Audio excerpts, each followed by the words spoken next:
റഹീസ് അഭിമാന നിമിഷമാണ്. ആദ്യ ഘട്ടങ്ങളെല്ലാം വിജയകരമായി പിന്നിടുന്നു.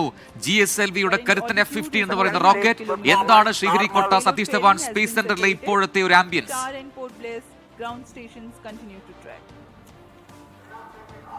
पूर्व निर्धारित तरीके से 115 അക്ഷരാർത്ഥത്തിൽ സതീഷ് ധവാൻ സ്പേസ് സെന്ററിലുള്ള എല്ലാവരും ആവേശത്തിലാണ്. കാരണം ഒരു 1970 മുൻപ് യൂക്കാലിപ്റ്റിക്സ് മരങ്ങളൊക്കെയായി ഇങ്ങനെ പടർന്നു കിടന്ന ഒരു 40,000 ഏക്കറുള്ള ഒരു പ്രദേശം, അത് ആന്ധ്രയുടെ ഒരു പൊട്ടുപോലെ കിടക്കുന്ന ഒരു പ്രദേശം, ആരും ശ്രദ്ധിക്കാത്ത ഒരിടം, അതിന്ന് ലോക ശ്രദ്ധ പിടിച്ചുപറ്റി അത്രയും ആളുകൾ ആവേശത്തോടെ ആഹ്ലാദത്തോടെ ഈ വെളുപ്പിനെയൊക്കെ നോക്കി നിൽക്കുന്ന ഒരു സ്ഥലമായി മാറുക എന്ന് പറഞ്ഞാൽ അത് ശരിക്കും സിനിമാ കഥ പോലെ തോന്നുന്ന ഒന്നാണ്. കാരണം അങ്ങനെയാണ് ഇത്തരത്തിലൊരു സതീഷ് ധവാൻ സ്പേസ് സെന്റർ എന്നുള്ളൊരു കാഴ്ചപ്പാടിലേക്ക് എത്തുന്നതും അവിടെ നിന്ന് പിന്നീട് ഇന്ത്യ ഏത് പഠനം നടത്തിയതും, അതായത് ചന്ദ്രനെ കുറിച്ചായാലും ഒപ്പം തന്നെ ഏത് തരത്തിലുള്ള പഠനങ്ങൾ ഈ ബഹിരാകാശത്തെക്കുറിച്ച് നടത്തിയതും ഒക്കെ ഇവിടെ നിന്നാണ് എന്ന് പറയുമ്പോൾ അത് ഒരു വലിയ അഭിമാന നിമിഷം തന്നെയാണ്. അതിൻ്റെ ഒരു 100ാം നിറവിലെത്തുമ്പോൾ ഇവിടെ ISROയുടെ മുൻ ചെയർമാൻമാരൊക്കെയും എത്തിയിട്ടുണ്ട്, മുൻ ഡയറക്ടർമാരൊക്കെയും എത്തിയിട്ടുണ്ട്, മുൻപ് പ്രധാനപ്പെട്ട ചുമതല വഹിച്ചവരെല്ലാം എത്തിയിട്ടുണ്ട്. ആ ഒരു അഭിമാന മുഹൂർത്തത്തിലേക്ക്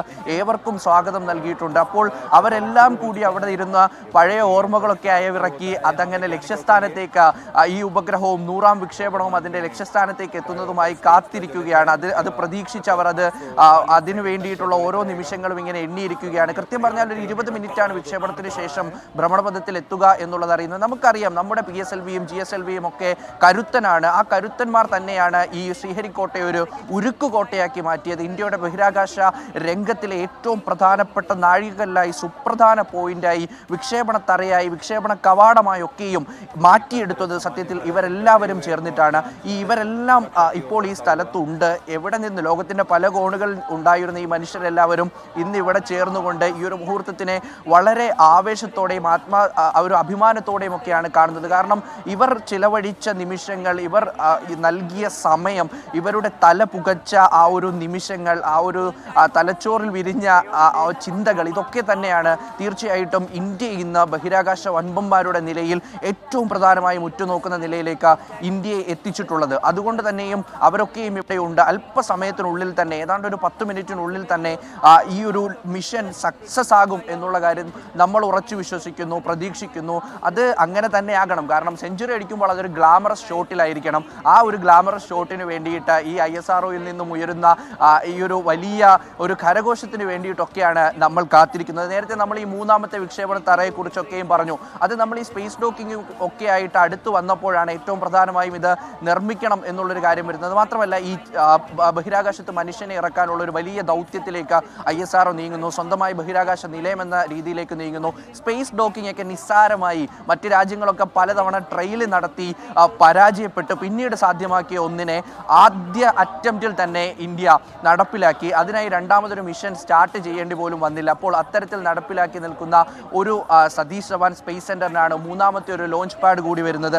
അവിടുത്തെ സൗകര്യങ്ങൾ കൂടി തീർച്ചയായിട്ടും മനസ്സിലാക്കേണ്ടി വരും. കാരണം ഈ ഒരു 2 ലോഞ്ച് പാഡിലായിട്ട് ആദ്യത്തെ ലോഞ്ച് പാഡ് ആരംഭിക്കുന്നത് ഒരു 1993 അതിനു മുമ്പ് ഒരു കോമൺ ലോഞ്ച് പാഡ് ആയിരുന്നു ഉള്ളത്. ഇപ്പോഴുള്ള ആദ്യത്തെ ലോഞ്ച് പാഡ് 1993 മുതൽ കണക്കാക്കാം. അവിടെ 52 റോക്കറ്റുകൾ വിക്ഷേപിക്കപ്പെട്ടു. പിന്നീട് ഇപ്പോഴുള്ള ഇന്ന് നമ്മുടെ 100ാം ദൗത്യം നടന്ന ഈ ഒരു ലോഞ്ച് പാഡ്, അതിൽ നിന്ന് 36 വിക്ഷേപണങ്ങൾ നടന്നിട്ടുണ്ട്. അങ്ങനെ 2 ലോഞ്ച് പാഡുകൾ, 3ാമതൊരു അത്യാധുനിക സൗകര്യങ്ങളോടുകൂടിയുള്ള ഒരു ലോഞ്ച് പാഡ് തയ്യാറാക്കുന്നു. മാത്രമല്ല ഈ റോക്കറ്റുകളുടെ ഓരോ ഘടകങ്ങളും വേഗത്തിൽ കൂട്ടിച്ചേർക്കാൻ കഴിയുന്ന സാങ്കേതിക വിദ്യ ഈ സതീഷ് ധവാൻ സ്പേസ് സെന്ററിൽ വർഷങ്ങൾക്ക് മുമ്പ് തന്നെ സായുക്തമാക്കിയിട്ടുണ്ട്. ഒപ്പം ഈ മിഷൻ കൺട്രോൾ സിസ്റ്റം അത് ഇവിടെ തീർച്ചയായിട്ടും ഈ ഒരു സതീഷ് ധവാൻ സ്പേസ് സെന്ററിൽ നിന്നാണ് നടക്കുന്നത്. ഒപ്പം ശാസ്ത്രീയ പരീക്ഷണങ്ങൾക്കുള്ള സംവിധാനങ്ങൾ, റേഞ്ച് ഓപ്പറേഷൻ, അങ്ങനെ നമ്മുടെ ബഹിരാകാശ നിലയവുമായി ബന്ധപ്പെട്ട് അല്ലെങ്കിൽ ബഹിരാകാശ പരീക്ഷണങ്ങളുമായി ബന്ധപ്പെട്ട് അതിൻ്റെ പഠനങ്ങളുമായി ബന്ധപ്പെട്ടുണ്ടായ ഓരോ ചെറുകാര്യങ്ങളും വലിയ കാര്യങ്ങളും ഉണ്ടായിരിക്കുന്നത് ഇതേ സതീഷ് ധവാൻ സ്പേസ് സെന്ററിൽ നിന്നാണ്. അവിടെ ഇന്ത്യ ബഹിരാകാശത്തെക്കുറിച്ച് എന്തറിഞ്ഞിട്ടുണ്ടോ അതിനോടൊപ്പം ചേർത്ത് വെക്കാൻ കഴിയുന്ന ഒരു പേര് കൂടിയാണ് സതീഷ് ധവാൻ സ്പേസ് സെന്റർ എന്നുള്ളത്. കാരണം ISRO എന്ന് കേൾക്കുമ്പോൾ ഇപ്പോൾ ആദ്യം മനസ്സിലേക്ക് ഓടി വരുന്ന ഒരു സ്ഥലം കൂടിയാണ്. അതാണ് ഞാൻ ആദ്യമേ സൂചിപ്പിച്ചത്. ഒരു മിഷനെ പറ്റിയോ ആ മിഷൻ ഉണ്ടാക്കുന്ന ഇമ്പാക്റ്റിനെ പറ്റിയോ അതിനെ പറ്റിയൊക്കെ ചർച്ച ചെയ്യുന്നതിനപ്പുറം ഒരു സ്ഥലത്തെ പറ്റി ചർച്ച ചെയ്യുക. ഭൂമധ്യരേഖയോട് ഏറ്റവും ചേർന്ന് നിൽക്കുന്ന പ്രദേശം, ഒപ്പം തന്നെ കടൽ തീരം വലുതായുള്ള പ്രദേശം, ഒപ്പം ഒരുപാട് ആളുകൾ തിങ്ങി പാർക്കാത്ത ഒരു സ്ഥലം. ഇതൊക്കെ നേരത്തെ ഉണ്ടായിരുന്ന ഒരു വീക്ഷണം 1970-കൾക്ക് മുൻപേ ഒരു മികച്ച വിക്ഷേപണ തറ അത് ആലോചിച്ചുകൊണ്ട് നടത്തിയ ഒരു അന്വേഷണം, നീക്കം, അതൊക്കെ തന്നെയാണ് തീർച്ചയായിട്ടും ഈ ഒരു സതീഷ് ധവാൻ സ്പേസ് സെന്ററിലേക്ക് എത്തിയത്. ഒരു 5.5 പതിറ്റാണ്ട് മുമ്പ് അത്തരം ഒരു കേന്ദ്രം തുടങ്ങുമ്പോൾ, ആദ്യ പരീക്ഷണമൊക്കെ പരാജയപ്പെട്ടു പോകുമ്പോൾ ഇവിടെ എന്ത് സംഭവിക്കാനാണ് എന്ന് ചിന്തിച്ച ആളുകൾ വരെയുമുണ്ട്. അത്തരത്തിൽ പിന്നോട്ടടിച്ച രാഷ്ട്രീയ നേതൃത്വങ്ങൾ വരെയുണ്ട്. പക്ഷേ അവർക്കൊക്കെയും ഇന്ന് മറുപടിയാണ്. അവരൊക്കെയും ഇപ്പോഴുണ്ട് എങ്കിൽ അവർക്ക് ഇന്ന് പുലർച്ചെ നൽകുന്ന ഒരു കാഴ്ച 100ാമത് മിഷൻ ഇവിടെ നിന്ന് നടത്തിയിരിക്കുന്നു എന്നുള്ളതാണ്. കാരണം അത് ഒരു നിസ്സാരപ്പെട്ട കാര്യമല്ല. പലതരത്തിൽ വാണിജ്യ മേഖലയിൽ ഉണ്ടാക്കിയിരിക്കുന്ന ഒരു നീക്കം. കാരണം ഏറ്റവും പ്രധാനപ്പെട്ട ഈ ബഹിരാകാശ കുത്തക രാജ്യങ്ങളൊക്കെയും ഇപ്പോൾ അവർ നടത്തുന്ന പരീക്ഷണങ്ങൾ, അവർ നടത്തുന്ന പഠനങ്ങൾ, അതൊക്കെയും അവർ ISROയെ കൂടി ചേർത്തുകൊണ്ട് ആ പഠനത്തിന്റെ ഭാഗമായി മാറുകയാണ്. അതിന്റെ ഏറ്റവും പ്രധാനപ്പെട്ട കാരണം ഇവിടെ നിന്ന് ലോഞ്ച് ചെയ്യുക എന്ന് പറഞ്ഞാൽ ആ ലോഞ്ചിങ് സക്സസ് ആണ് എന്നുള്ളതാണ്.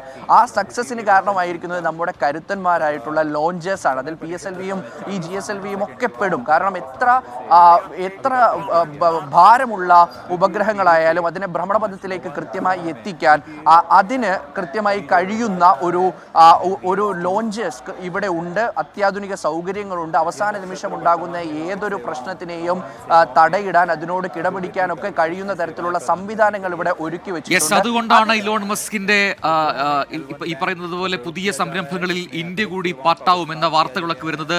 ISROയുടെ ദൗത്യങ്ങളെ, ISROയുടെ മിഷനുകളെ, ISROയുടെ വെഹിക്കിളുകളെ കൃത്യമായി ലോകരാജ്യങ്ങൾ ശ്രദ്ധയോടെ വീക്ഷിക്കുകയും ചെയ്യുന്നത്. സ്പേസ് ഡോക്കിംഗ് സാധ്യമാകുന്ന ലോകത്തിലെ 4ാമത്തെ രാജ്യമായി ഇന്ത്യ മാറുന്നതും ഈ പറയുന്ന കരുത്തുകൊണ്ടാണ്, ഈ പറയുന്ന ശാസ്ത്ര നേട്ടം കൊണ്ടാണ്.